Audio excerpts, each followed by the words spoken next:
이것이 무엇이냐라는 제목 가지고 오늘 말씀 나누기로 합니다. 애굽의 노예로부터 출애굽한 이스라엘, 그들에게는요, 이 출애굽 자체가 하나님의 기적의 사건이요, 더 나아가서는 이 메마른 광야에서 이 삶에 있어서 출애굽에서 보여주셨던 기적이 없이는 생존할 수 없는 것 또한도 그들의 형편이었습니다. 애굽에서 살던 곳에서 이제 광야로 나왔는데 이 광야에서는 더더욱 하나님의 기적과 이적 없이는 살 수 없는 환경이었던 것이죠. 이러한 백성들을 적들의 공격과 자연의 위기 앞에서 기적과 같이 구하신 주님의 은혜로 본격적으로 약속의 땅을 향한 여정이 시작이 됩니다. 400년의 노예 생활에서 자유의 몸을 만들어주신 주님을 생각할 때 모든 것이 은혜요 다 하나님이 그들과 함께 하셨기에 가능한 일이었던 것은 분명한 사실이었습니다. 그러나 출애굽기의 이야기가 시작함과 동시에 함께 발견되는 것 몇 가지가 있는데요, 그 중에 크게 두 가지로 나눠보자면 이런 것입니다. 첫째로 끊임없는 그들의 불평입니다. 출애굽한 백성들의 끊임없는 불평이요, 또 둘째로 크게 나눠봤을 때 둘째의 것은 끊임없이 불평하는 당신의 백성을 사랑으로 끊임없이 회복시켜 주시는 하나님의 은혜를 출애굽기에서는 보게 됩니다. 불평하는 백성, 그것을 끊임없이 받아주며 새로운 길로 인도하시는 하나님의 은혜들을 출애굽기에서 발견할 수 있게 된다는 것입니다. 오늘 본문 말씀 또한도 위의 말씀의 일부분입니다. 끊임없이 불평해 끊임없는 사랑으로 응답해 주신 주님, 특별히 먹지 못하는 자들에게 터져나오는 불평과 불만은 어찌 보면 그 도가 넘어서기 시작했습니다. 그 모습을 성경은 이렇게 기록합니다. 6장 3절 말씀, 16장 3절 말씀인데요, 이스라엘 자손이 그들에게 이르되 우리가 애굽 땅에서 고기 가마 곁에 앉아 있던 때와 떡을 배불리 먹던 때에 여호와의 손에 죽었더라면 좋을 것을 너희가 이 광야로 우리를 인도해 내려서 이 온 회중이 줄여 죽게 되었구나. 애굽 땅에서 고기 떡을 먹고 배부를 때 그때 죽여주시지 왜 광야로 끌고 나와서 이제 또 죽이려고 하냐는 것입니다. 글쎄요, 애굽 땅에서 고기로 배불렀을까요? 하여튼 이스라엘 백성들이 참 너무한 백성들이에요. 애굽에서 죽일 것이지 왜 이 고생하게 하여서 이곳 광야에 와서 죽게 하느냐는 강력한 하나님을 향한 도전이었습니다. 여러분들 10가지 재앙으로 또 홍해를 가르고 애굽의 군사들을 수장하고 광야의 목마름을 기적으로 해결하셨던 주님을 믿지 못했던 불신에서 오는 강력한 도전의 모습들인 것이죠. 이쯤 되면 하나님도 포기하실 만도 한데, 그죠? 여러분들 자녀들도 그러죠. 기껏 아침에 도시락 다 싸주고 열심히 해서 보냈더니 도시락 그대로 갖고 오면서 배고파 죽겠어 막 이러고 들어오면 얼마나 얄미워요, 애들이요.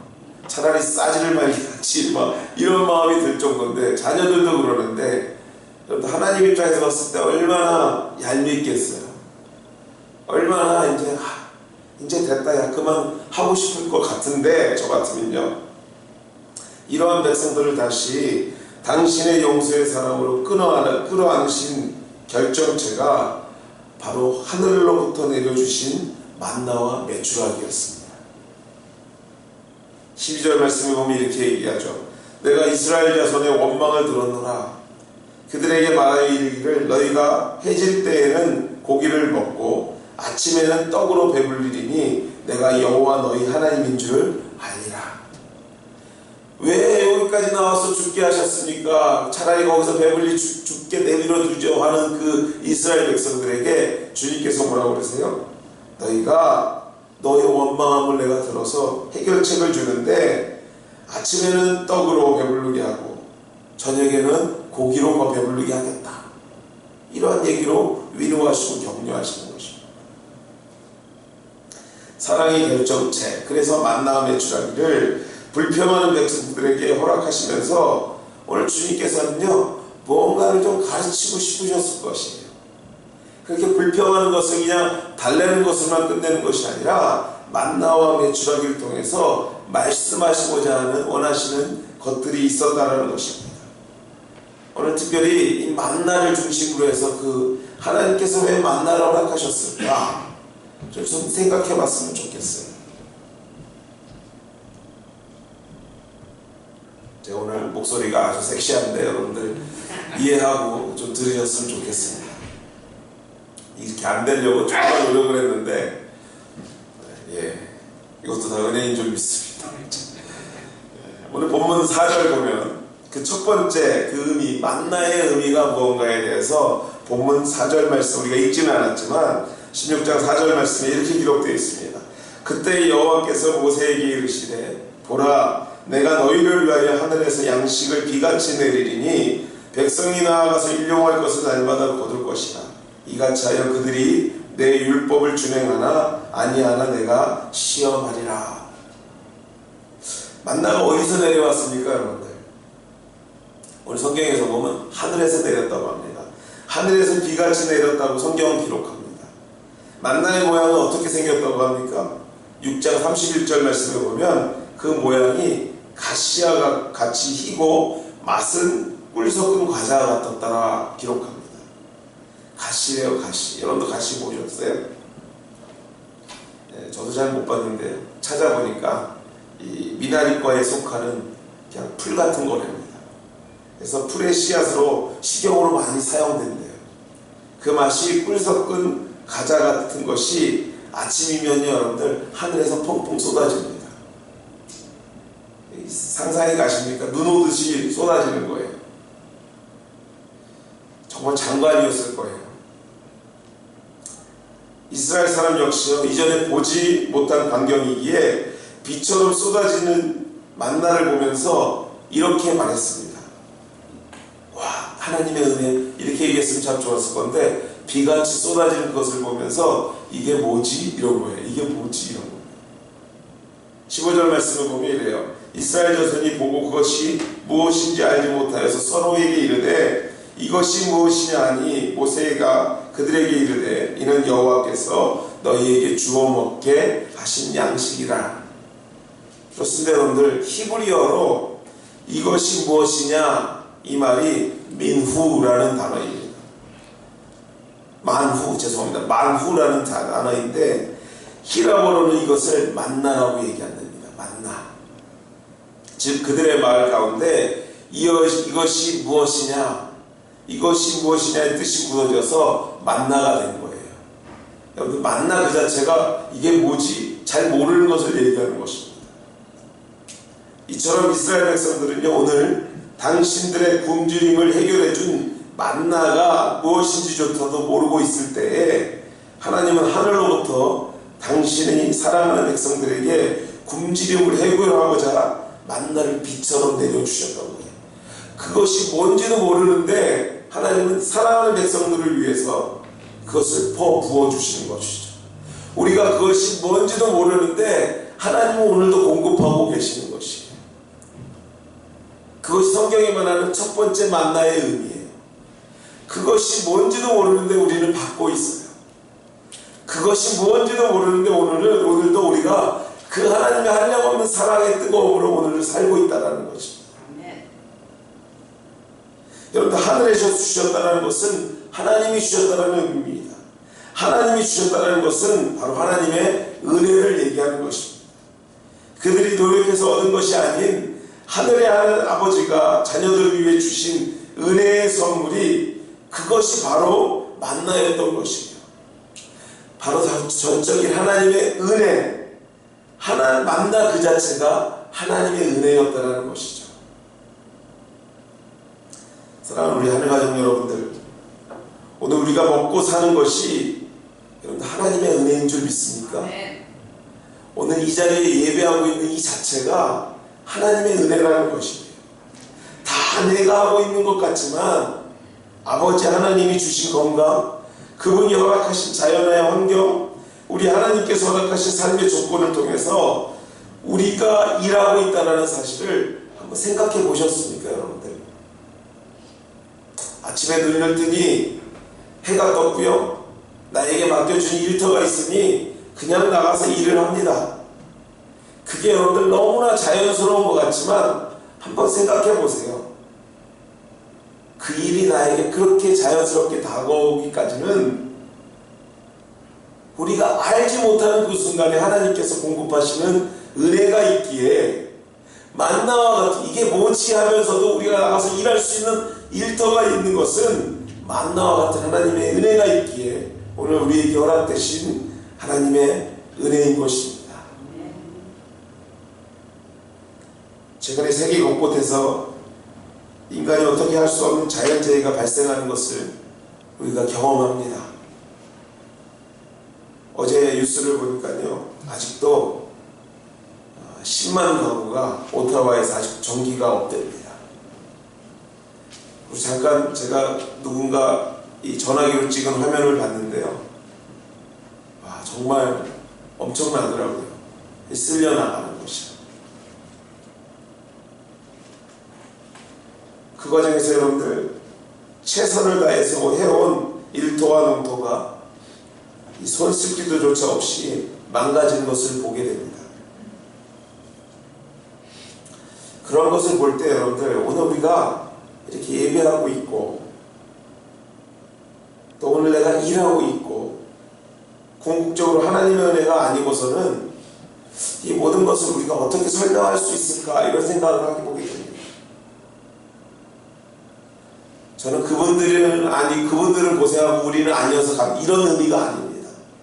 우리도 언제든지 그러한 상황을 맞이할 수 있는데, 오늘도 그래도 하나님께서 우리를 선하게 인도하셔서 오늘 우리가 이 토론토 땅에서 이렇게 안전하게 평안하게 예배할 수 있다는 그 자체만으로도 우리가 하나님의 은혜라 아니 말할 수 없다는 것이죠.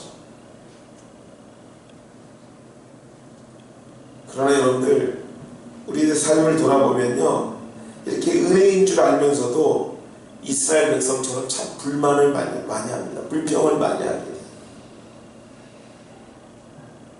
그래서 주님은요, 가끔 감사할 줄 모르고 감격할 줄 모르는 우리들에게 하나님이 공급하신다는 사실을 알게 하기 위해서 때로는 어떤 사태들을 우리에게 주실 때가 있습니다. 야, 네가 참 은혜를 모르고 사는구나 하면서 가끔 우리의 볼기점에 때리실 때가 있다는 거예요. 하나님께서 주시다가 가끔 멈출 때도 있으세요. 이렇게 육적인 양식뿐만 아니라 여러분들 영적인 양식 또한도 마찬가지입니다. 여러분들, 오늘 같이 나누고 있는 하나님의 말씀도 은혜입니다. 하늘로부터 주신 것이기에 그렇습니다.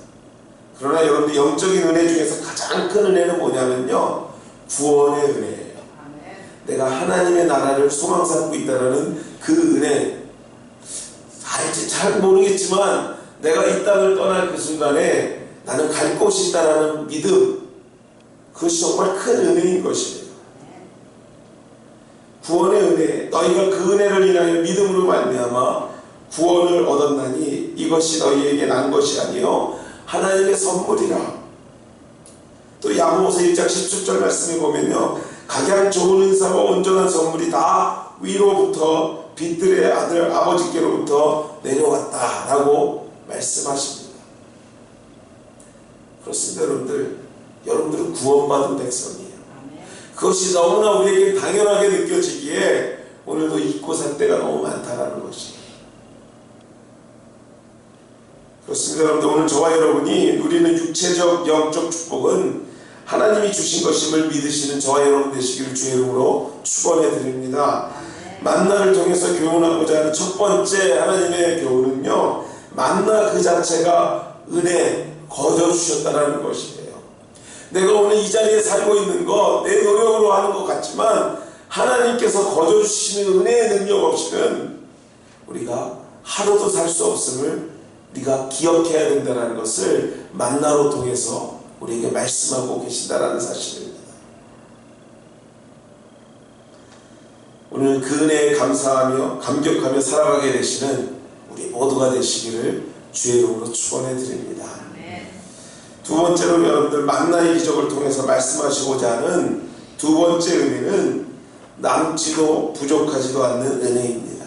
남지도 부족하지도 않는 은혜. 18절 말씀에 보면 이렇게 기록됩니다. 오멜로 되어 본즉 많이 거둔 자도 남음이 없고 적게 거둔 자도 부족함이 없이 각 사람은 먹을 만큼만 거두었더라. 여러분들 이 오멜을 한 묶음을 얘기한다고 합니다. 지금으로 얘기하면 2.3리터 정도 된답니다. 뭐 한 단 정도, 한두 단 정도 되겠죠. 하나님은 백성의 필요를 공급하실 때 원칙이 있으셨습니다. 그 원칙. 바로 그 원칙이 18절 말씀이죠. 약간의 예외가 있을 수 있으나 여러분들 남지도 부족하지도 않고 균등하게 먹고 사는 것이 하나님의 원칙입니다. 그러니까 여러분들 성경에 비추어서 보면 너무 잘 사는 것이 하나님의 뜻일까요? 아닐까요? 또 반대로 여러분들 너무 못 사는 것도 하나님의 뜻일까요? 아닐까요? 예, 성경에 비춰보면, 비추어 생각해보면 하나님은 우리 모두가 하나님의 은혜 가운데 균등하게 거하기를 원하시는 것이 성경에서 말하는 것이에요. 그렇다면 여러분들, 제가 이렇게 또 거꾸로 질문해 볼 필요가 있어요. 성경대로 살려고 잘 살고자 하는 열심마저도 버려야 합니까? 오늘 내가 좀 더 뛰어서 좀 더 많이 해야지 하는 이런 열정을 성경은 잘못됐어 하고 지적하고 있을까요? 이쯤이면 됐어 하는 좀 이해 안 가는 인생을 살아야 하는 것이, 그것이 성경이 말하는 균등이냐라는 것이에요. 앞에서 약간의 예를 말씀드렸는데요. 그 예 속에 속하는 세상이 말하는 최고의 부를 누리는 크리스천들 있지 않습니까? 그 사람들은 그러면 잘못 살고 있냐라는 것이에요. 이렇게 멀게도 얘기할 필요 없어요. 내가 내일부터 일해야 되는데 최선을 다해서 더 많이 벌고 싶은데 이게 과연 성경적이냐 이런 거예요. 너무나 재미없는 질문을 해서 여러분들 흥미가 없나 본데요. 그렇습니다. 여러분들, 성경이 말하는 균등은요 19절 말씀이에요. 아무든지 아침까지 그것을 남겨두지 말랍니다. 즉 쌓아두지 않는 삶을 말하는 것이에요. 성경이 말하는 균등은요, 기억하십시오, 쌓아두지 않는 삶을 말하는 것입니다. 좀 더 구체적으로 말하자면요, 쌓여있는 것에 필요가 분명한 삶을 얘기하는 거예요. 쌓아두지 않는 것이 아니라 쌓아둔 것에 대한 필요의 목적이 분명한 삶. 단순히 내 욕심에 의해서, 믿음의 연약함에 의한 불안함을 해소하기 위해서 날마다 저축하고 쌓아두는 것이 아니라 그 사용처가 분명한 쌓아둠, 이것이 바로 성경의 균등이라는 것이죠. 그러므로 여러분들, 진정한 크리스천의 삶이라는 것은요, 남지도 부족하지도 않은 삶을 살려는 노력뿐만이 아니라 혹 최선을 다해서 인생 가운데 얻어진 물질적, 정신적, 육체적 여유가 우리에게 부여될 때에 쌓아두는 것이 아니라, 단순히 즐기는 것이 아니라 분명한 목적이 준비된 인생을 살아야 된다고 말하고 있는 거예요. 좀 더 쉽게 얘기하자면, 내가 오늘 100원만 벌어도, $1만 벌어도 괜찮은데 $2를 벌어야 되는 이유는요, 그 나머지 하나를 가지고 하나님의 선한 일에 투자하고자, 쓰고자 확실한 목적이 있어야 된다는 것이에요. 쌓여진 것들의 진정한 가치가 드러날 것이고요. 그 세상과 하나님 앞에 영광스러운 삶을 살고자 하는 분명한 목적을 가지고 쌓아야 된다는 것이죠. 본문 말씀으로 돌아가 보면요, 20절 말씀에 보면 목적 없이, 아니 자신의 단순한 욕심을 채우기 위해서 쌓아둔 것이 어떻게 되었는 것, 그것을 모세가 어떻게 화를 냈는가를 잘 기록하고 있습니다. 그들이 모세에게 순종하지 아니하고 덜어는 아침까지 두었더니 어떻게 되어 쌓아둔 것이요, 벌레가 먹고 다 쓸모없는 것으로 변했다고 성경은 말합니다. 사랑하는 우리 한국가정 여러분들, 오늘 이 시간 정말 이민의 삶이 너무나 힘들어서 오늘 애쓰지 않으면 내일이 없는 그런 삶을 살기에 제가 이런 말을 할 때 이렇게 속에서 대답하는 분들이 있을 거예요. 목사님, 그나저나 좀 쌓아둘 거라도 좀 있었으면 좋겠어요. 썩을 거라도 좀 있었으면 좋겠어요 하는 분들이 이 자리에 계실 거예요. 여러분들 혹시 이렇게 생각해 보시지 않겠습니까? 혹시 여러분에게 있어서 주님이 원하시는 진정한 목적이 없어서 오늘도 쌓아두는 것을 주시지 않는 것은 아닐까? 하나님, 내가 이러한 선한 꿈이 있습니다. 하나님, 나에게 이러한 가정에 이러한 꿈이 있습니다. 하나님 나라를 위해서 이러한 계획이 있습니다. 이러한 비전과 꿈이 없기에 오늘도 하나님께서 그거에 맞는 쌓아둘 것을 주시지 않는 것은 아닐까? 역으로 생각해 볼 필요가 있다는 것이. 맨날 없습니다 주님, 왜 이렇게 나에게는 없습니까? 없습니까? 이런 기도가 아니라 하나님, 오늘 우리의 가정이, 우리의 비즈니스 현장이, 생업의 현장이 하나님 앞으로 주의 일을 위해서, 주변의 어려운 사람들을 위하여, 선한 일들을 위하여 이렇게 쓰고자 하니 하나님께서 부어주시옵소서. 하나님, 그런 꿈이 여러분에게 있다면 오늘 주님께서 그 쌓아둘 것을 주시지 않겠냐는 것이에요.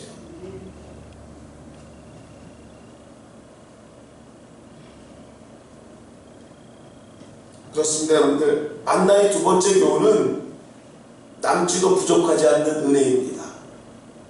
오늘 우리의 삶의 목적을 하나님께 두어서요, 남지도 부족하지 않는 인생을 살 뿐만 아니라 하나님 나라를 위하여 진정한 꿈을 가질 때에 주시는 풍성한 또한도 누리게 되는 저와 여러분 될 줄 믿습니다. 여러분, 꿈을 가지셔야 돼요.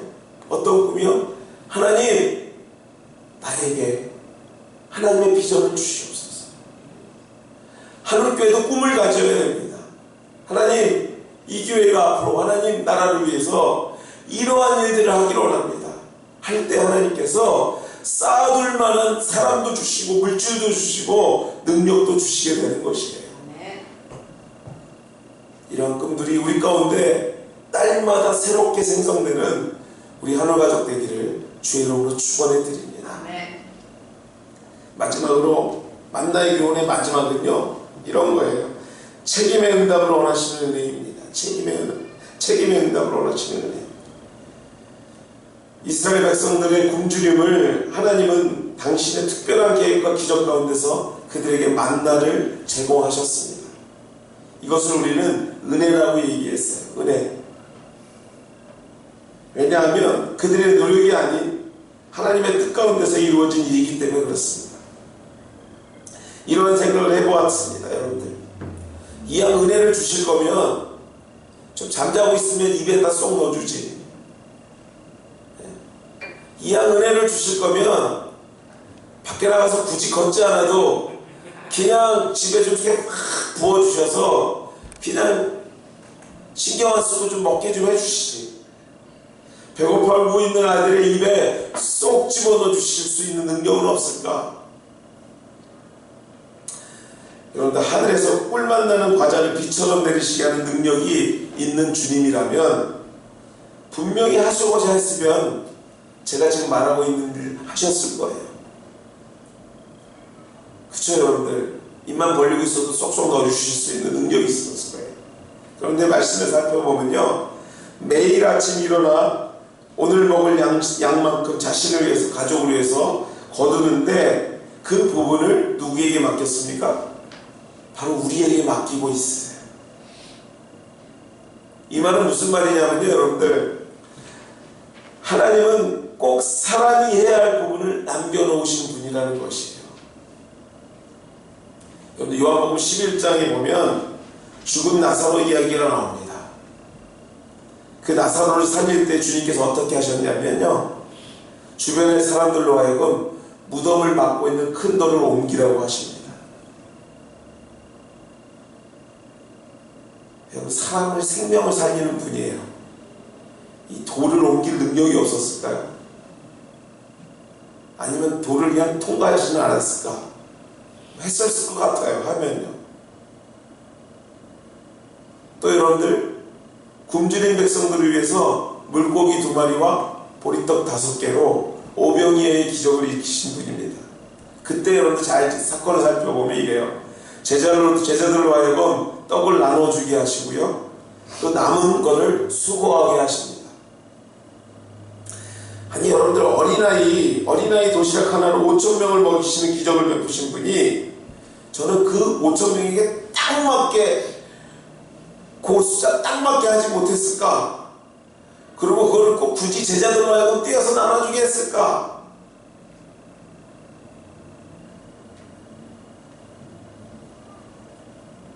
여러분들 이런 생각을 해볼 때 하나님께서 왜 우리와 함께 사역하시고자 하시는지를 우리가 보게 되는 장면들이 참 많습니다. 그렇습니다. 여러분들 우리 하나님의 기적의 은혜 가운데 살고 있습니다. 그러나 하나님의 은혜 속에 산다는 것이 아무것도 안 하는 것을 의미하는 것이 아니에요. 제가 오늘 정말 여러분 앞에도 죄송하지만 하나님 앞에도 죄송한 게 제가 감기 안 걸리려고 정말 최선을 다해서 노력했는데 주변에 많은 영향력들이 저한테 오는 바람에 나머지 4명이 다 아픈데 저 혼자 아프다가 마지막에 제가 아프기 참 안타까웠어요. 근데 여러분들 감기도 하나님 믿습니다 하고 감기 들린 사람 속에 있으면 감기 걸릴까요 안 걸릴까요? 걸려요. 여러분들 내가 안 걸리려고 최선을 다해서 주변을 피하는 노력들이 있어야 돼요. 하나님 저에게 비전을 주십시오. 그래서 큰 비전을 받았어요. 감사합니다. 가만히 있으면 그 비전이 이루어질까요 안 이루어질까요? 아니에요. 그 비전을 위해서 열심히 우리가 수고해야만 하는 분량이 책임이 우리 가운데 있다는 것입니다. 그래서 바울은요 이렇게 얘기합니다. 누구든지 일하기 시작하거든 먹지도 말랍니다. 우리 하나님은요 우리가 해야 할 부분에 성실하게 응답하며 사는 것이 크리스천의 삶인 것을 만나를 경험한 광야의 이스라엘 백성으로부터 지금까지 우리에게 요구하고 계심을 우리가 잊지 말아야 될 줄 믿습니다. 먹고 사는 것 그것은 전적으로 노동의 결과입니까? 누가 우리에게 물어본다면 여러분들은 단호하게 대답하셔야 됩니다. 아니요, 그것은 하나님의 은혜입니다. 그렇다면 우리가 해야 할 부분이 아무것도 없을까요? 누군가 또 이렇게 물어본다면 그 또한 여러분들 단호하게 대답하셔야 돼요. 여전히 우리가 해야 할 부분과 책임이 있다는 사실로 정확히 대답할 수 있어야 됩니다. 만나를 통해서 주시고자 하는 교훈이 바로 여기에 있습니다. 하나님의 은혜는 언제나 우리의 책임 있는 움직임을 요청하는 혹은 책임 있는 움직임의 응답이 수반되어야 함을 기억하는 저와 여러분 되기를 간절히 소망하는 주님의 마음이 만나 속에 있다는 것을 이 아침 기억하고 확신하게 되시는 저와 여러분 되시기를 주의 이름으로 축원해 드립니다. 아멘. 말씀을 맺습니다. 여러분들 만나 그것은요 그 자체가 은혜입니다. 만나 그것은 부족하지도 남지도 않는 하나님의 은혜였습니다. 만나 그것은 우리에게 책임의 응답을 요구하시는 은혜의 교훈이었습니다. 이 민족의 명절 추석과 함께 21세기 광야 같은 생활을 경험하신 저 여러분의 삶 가운데 우리 하나님의 만나의 기적과 은혜가 충만하게 경험되시는 여러분의 삶의 현장, 여러분의 가정, 여러분의 자녀들 되시기를 주의 이름으로 축원해 드립니다. 같이 한번 기도하시겠습니다.